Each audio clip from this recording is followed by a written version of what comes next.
जय जिनेन्द्र वंदे तु सर्वसिद्धे दुर्ममल मणोवमं गदिं पते वोच्छामि समय पाहुड मिणमो सुध केवली भणिदम।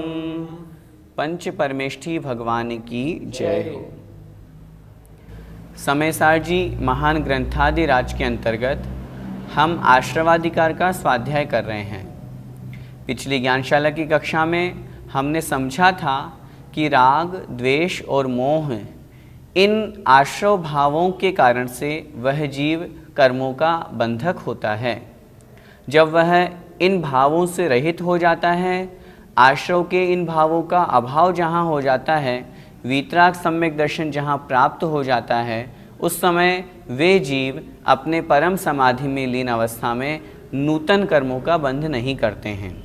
उसी बात को आचार्य भगवान यहाँ पर दृष्टांत के माध्यम से समझा रहे हैं कि वह जीव ज्ञानी होते हुए भी, वीतराग सम्यक दृष्टि होते हुए भी, जब रागादि भाव उसके उदय में आते हैं तो किस प्रकार वो अपने स्वभाव से च्युत हो जाता है और फिर नीचे आकर के गुणस्थानों से गिर करके वह अपने भावों में विशुद्धता को खो करके और नूतन कर्मों का बंध करता है।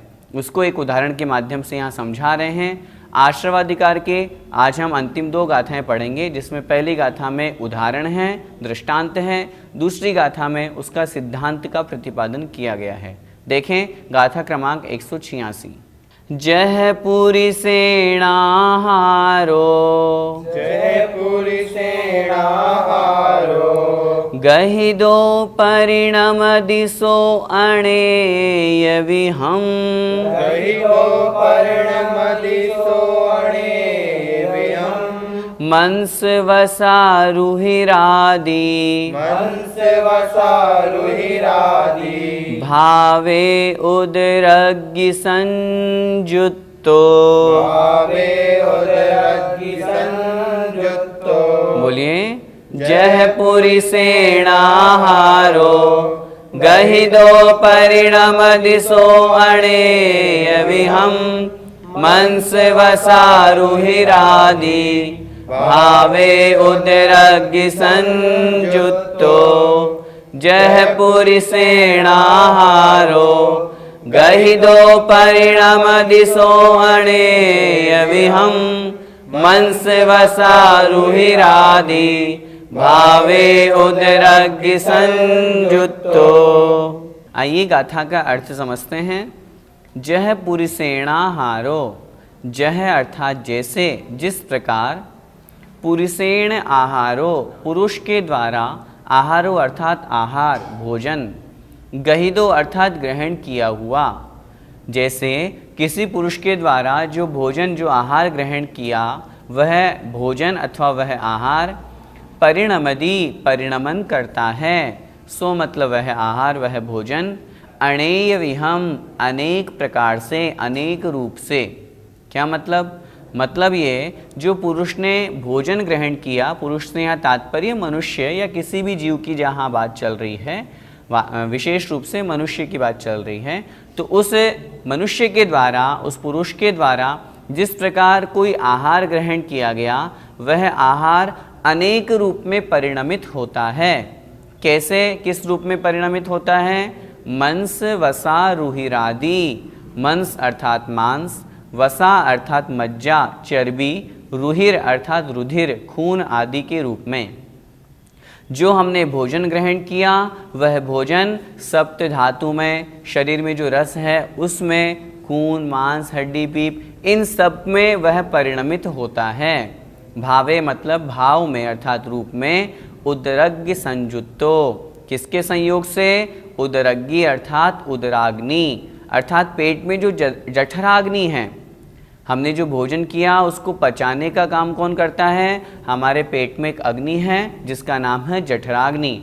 उससे संयुक्तो, उससे संयोग पा करके, उस जठराग्नि का संयोग प्राप्त किया, उसके निमित्त से वह भोजन पचा और पच करके खून, मांस, पीप, इन सब सप्त धातु में या जो शरीर में हैं, उन सभी रसों में वह भोजन परिणमित हो जाता है। क्या कहना चाह रहे हैं यहाँ पे आचार्य महाराज ये उदाहरण समझा रहे हैं कि जिस प्रकार किसी व्यक्ति ने भोजन किया, भोजन ग्रहण करने के पश्चात जो हमने भोजन ग्रहण किया वह उदराग्नि, पेट में जो अग्नि है जठराग्नि, उसका संयोग प्राप्त करके वह भोजन अनेक रूप में परिणमित होता है। शरीर में हमारा शरीर है, पुद्गल है, ये कैसा है, इसमें मांस भी है, खून भी है, नसें भी हैं, हड्डियां भी हैं, चर्बी भी है, रजवीर्य रूप भी है। इस प्रकार सप्त धातुएं भरी हुई है। जो भोजन ग्रहण किया वह भोजन इन सप्त धातु में परिणमित हो जाता है। उसी प्रकार जो अगली चर्चा है वो हम अगली गाथा में करेंगे सिद्धांत की अपेक्षा से। आइए एक बार फिर से गाथा का अर्थ समझते हैं। जह अर्थात जैसे, पुरुषेण किसी पुरुष के द्वारा, गहिदो आहारो ग्रहण किया हुआ आहार, अणेय विहम मंस वसा रुहिर आदि अनेक प्रकार रूप में, मांस वसा अर्थात चर्बी, मज्जा, रुधिर खून आदि से तात्पर्य रजवीर्य आदि अनेक प्रकार के जो शरीर में परिणमन होते हैं, उस आहार के द्वारा उस रूप में वह आहार परिणमित होता है।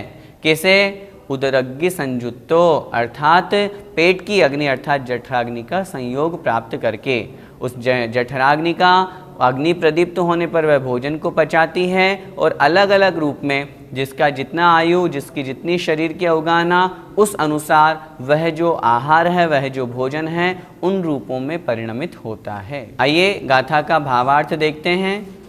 जैसे पुरुष के द्वारा ग्रहण किया हुआ आहार जठराग्नि का संयोग पाकर वह मांस, मज्जा, रुधिर आदि के रूप में अनेक रूप में परिणमन करता है। ये हमने गाथा का दृष्टांत के रूप में अर्थ समझा। भैया जी, भोजन मांस आदि के रूप में कैसे परिणमित होता है? जठराग्नि का संयोग प्राप्त करके जो हमने भोजन ग्रहण किया, वह भोजन हमारे पेट में जो अग्नि है उस निमित्त से वह मांस आदि के रूप में परिणमित होता है। ये उस पुद्गल का स्वभाव है। इसीलिए तो जिस स्थान पर क्षेत्र की अपेक्षा से भी परिणमन होता है। अगर कोई भोग भूमि का जीव है तो उस क्षेत्र के अनुसार उसका जो भोजन है वो जो ग्रहण करेगा उस अनुसार परिणमित होगा। कोई देवगति का जीव है, देव है, उसकी जो कंठ से अमृत झर जाता है भोजन के समय, वो उस रूप में वैसे रूप में परिणमित होता है। क्षेत्र की अपेक्षा से, आयु की अपेक्षा से कोई छोटा व्यक्ति है उसका भोजन वैसे परिणमित होगा, कोई बड़ी आयु वाला है, किसी के शरीर की अवगाहना बड़ी है तो वह भोजन पूरे शरीर में उस रूप में परिणमित होता है। तो शरीर आदि का संयोग प्राप्त करके जो जठराग्नि उसके पेट में है उसके निमित्त से वह भोजन मांस आदि इन धातुओं के रूप में परिणमित होता है। हमें इस उदाहरण से यह समझना है कि जो जीव जैसे परिणाम करता है कर्म भी वैसे ही रूप में परिणमित होते हैं। जैसे हमने जो भोजन ग्रहण किया, जरूरी नहीं है कि वह भोजन हमारे शरीर में अच्छी तरह से संयोग रूप में लगे ही। कभी कभी ऐसी स्थिति होती है हमारा पेट खराब हो जाता है, हम कितना भी अच्छा भोजन करें हमारे शरीर को नहीं लगता और वो निकल जाता है। कभी कभी ऐसा भी होता है कि हम गलत भोजन ग्रहण कर लेते हैं जो हमारे शरीर के लिए हानिकारक होता है। ठीक उसी तरह हम जैसे परिणाम करेंगे वैसे हमारे कर्म का बंध होता है, वैसे वे कर्मण वर्गणाएं कर्म रूप में परिणमित होती है। यहाँ उदाहरण से हमें सिद्धांत की ओर भी बढ़ना है। जैसे जिस तरह का भोजन किया उस तरह के भोजन के द्वारा वो उन धातुओं रूप में वह भोजन, वह आहार परिणमित हुआ, उसी तरह जीव ने जैसे परिणाम किए, जैसे भाव किए, उस रूप में वह कर्म परिणमित हुआ। अर्थात अच्छे भाव करेगा, शुभ कार्य करेगा, शुद्ध कार्य करेगा तो वह जीव उसके जो कर्म बंधेंगे वो पुण्य रूप में होंगे। और यदि वह जीव अशुभ परिणाम करता है, गलत परिणाम करता है तो वह जो कर्म बंधेंगे वो भी उसके पाप रूप होंगे। भैया जी, अध्यात्म दृष्टि में सम्यक दृष्टि किसे कहा गया है? जो अपने आत्म स्वरूप में लीन है। जैसा कि पूर्व गाथाओं में हमने पढ़ा, राग द्वेष और मोह से जो रहित हैं, ऐसे उस जीव को अध्यात्म दृष्टि में सम्यक दृष्टि कहा गया है। उस अपेक्षा से हम जब कर्णानियोग की अपेक्षा से बात करेंगे तो 11वें गुण स्थान में वह जीव 11वें आदि गुण स्थानों से सम्यक दृष्टि अध्यात्म की दृष्टि में माना गया है। एक अपेक्षा से जब हम द्रव्यानुयोग ग्रंथ के अनुसार चर्चा करते हैं तो चूंकि 7वें गुण स्थान से ध्यान रूप अवस्था हो जाती है और परम समाधि की अवस्था प्राप्त होती है।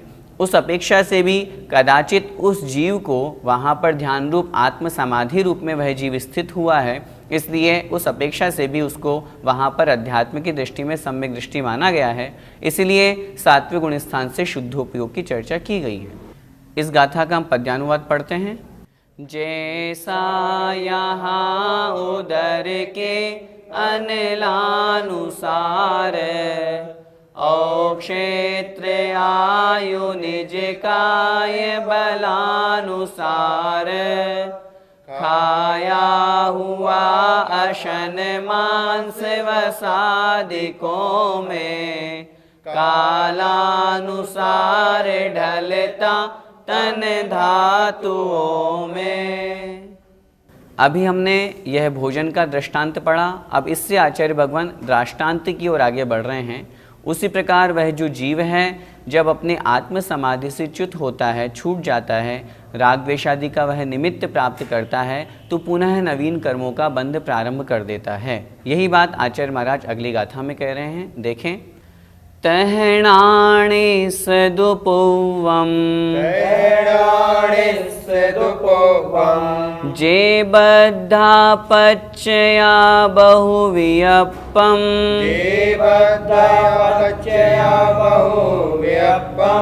बध्यन्ते कम्मं ते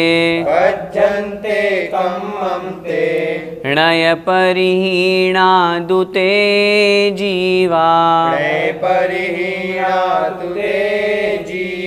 बोलिए। तहणाणि सदुपौवम् जे बद्धा पच्चया बहुवियप्पम् बध्यन्ते कम्मं ते णय परिहीणा दुते जीवा। तहणाणि सदुपौवम् जे बद्धा पच्चया बहुवियप्पम् बध्यन्ते कम्मं ते णय परिहीणा दुते जीवा। गाथा का अर्थ। तहणाणि सदुपौवम्, तह अर्थात उसी प्रकार, जैसे पूर्व में भोजन का दृष्टांत देकर के समझाया, तह उसी प्रकार। णाणिस अर्थात ज्ञानी जीव के, तो मतलब तो पूर्वम अर्थात पूर्व में, जे बद्धा जो बद्ध है, जो बांधे गए हैं, ऐसे पच्चया अर्थात प्रत्यय अर्थात द्रव्य कर्म जो उसने पूर्व में बांधे थे, वे द्रव्य कर्म बहुवियप्पम बज्झन्ते कम्मम, बहुवियप्पम अनेक प्रकार के, बज्झन्ते अर्थात बांधते हैं, कम्मम अर्थात कर्मों को। क्या मतलब?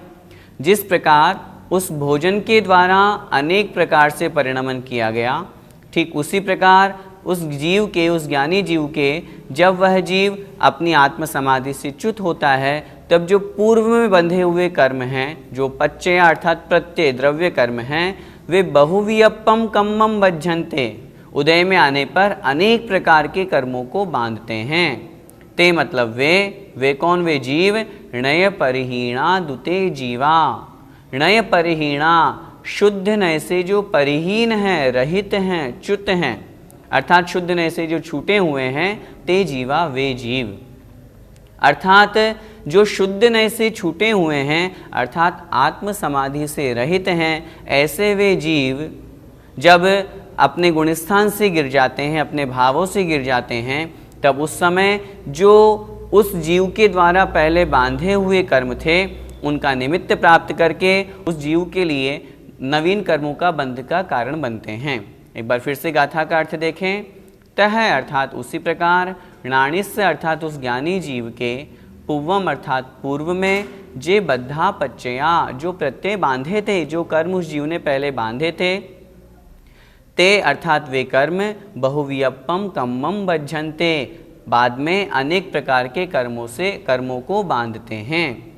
किस कारण से बांधते हैं? ते जीवा नय परिहीणा, क्योंकि वे जीव नय से परिहीन हो गए, शुद्ध नय से छूट गए, आत्म समाधि से रहित हो गए और राग द्वेष मोह से युक्त हो जाने के कारण से वे जो भाव हैं, वे जो कर्म हैं, वे उसके लिए वे कर्म उन जीवों को पुनः नए कर्मों से बांध देते हैं।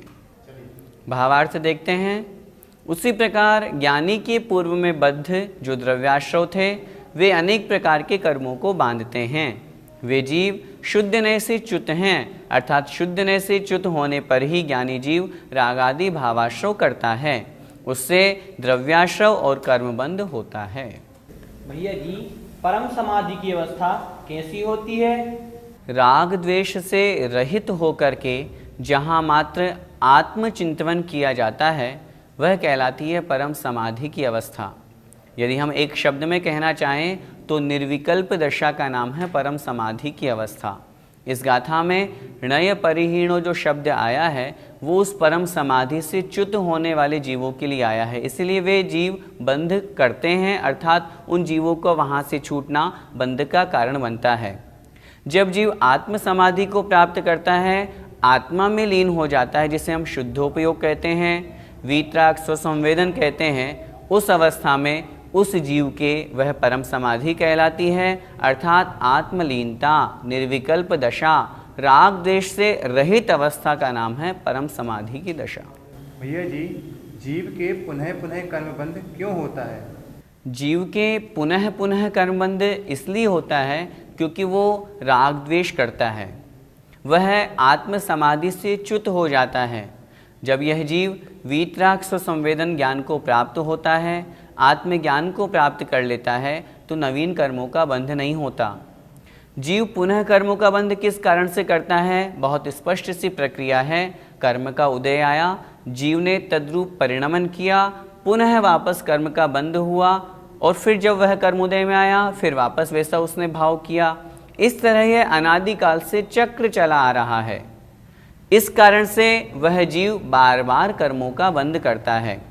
बार बार कर्मों का बंध करने से ही तो यह जीव अनादिकाल से संसार में परिभ्रमण कर रहा है। फिर हम क्या करें?